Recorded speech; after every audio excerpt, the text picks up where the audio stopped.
अभी युद्ध विराम नहीं हुआ है, सिर्फ अल्प विराम हुआ है। जैसे आप टीवी में कहते हैं ना, कमर्शियल ब्रेक है, मिलते हैं ब्रेक के बाद।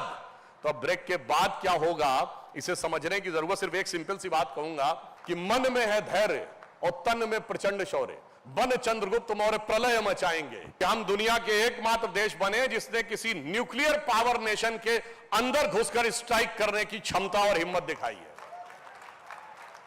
और माननीय रक्षा मंत्री जी ने एक महत्वपूर्ण बात बोली थी कि जो न्यूक्लियर एसेट्स हैं उनके ऊपर अंतर्राष्ट्रीय निगरानी होनी चाहिए थी। यह कितनी गंभीर बात है मैं आपको बताना चाहता हूं। आप समझ सकते हैं, आप सब ने अगर इस बीच में ब्रीफिंग्स देखी होंगी तो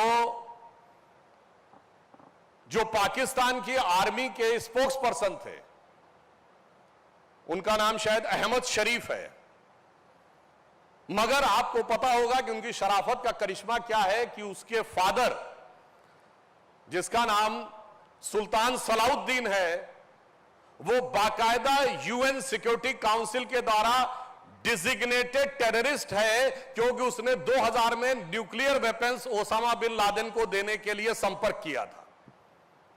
यानी आप समझ सकते हैं कि ये जो वर्दी है उसकी वल्दियत में कितनी दहशतगर्दी है। और मैं एक बात और भी कहना चाहता हूं यहां संक्षेप में कि जब युद्ध हुआ, अभी युद्ध विराम नहीं हुआ है, सिर्फ अल्प विराम हुआ है। ये सिर्फ ऑपरेशनल ब्रेक है। जैसे आप टीवी में कहते हैं ना, कमर्शियल ब्रेक है, मिलते हैं ब्रेक के बाद। तो अब ब्रेक के बाद क्या होगा, इसे समझने की जरूरत। सिर्फ एक सिंपल सी बात कहूंगा। अंतरराष्ट्रीय मीडिया में बात आई, कोई हम नहीं कह रहे हैं कि अपनी तरफ से, कि यूएस स्टेट डिपार्टमेंट से उसकी प्रेस कॉन्फ्रेंस में पूछा गया कि क्या अमेरिका का कोई टोही विमान सरगोदा एयरबेस पे गया है, जहां पर न्यूक्लियर लीक के बाद होने वाले रेडिएशन को नापने के लिए। वो सीधे कह सकते थे ऐसा कुछ नहीं है, पर उन्होंने कहा कि मैं इस पर टिप्पणी नहीं करना चाहूंगा।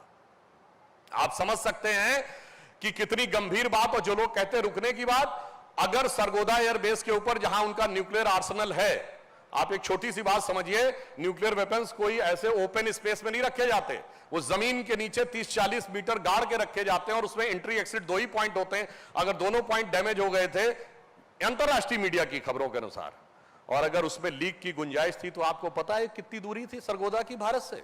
सिर्फ 177 किलोमीटर। यानी उससे ज्यादा दूर तो लखनऊ से फर्रुखाबाद है।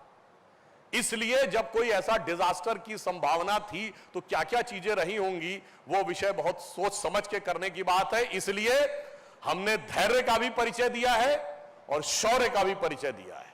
तो जिसे एक पंक्ति में कहना चाहूंगा कि मन में है धैर्य और तन में प्रचंड शौर्य, बन चंद्रगुप्त मौर्य प्रलय मचाएंगे। और महाराणा और शिवा की संतति कहाते हम, शीश कट जाए भले झुकने ना पाएंगे। और बार बार छेड़िए ना भारत स्वाभिमान को, अन्यथा बाद में बहुत पछताएंगे। सौगंध मां भवानी की उठेगी ललकार, जब आपके घरों पे चील कौवे मंडराएंगे।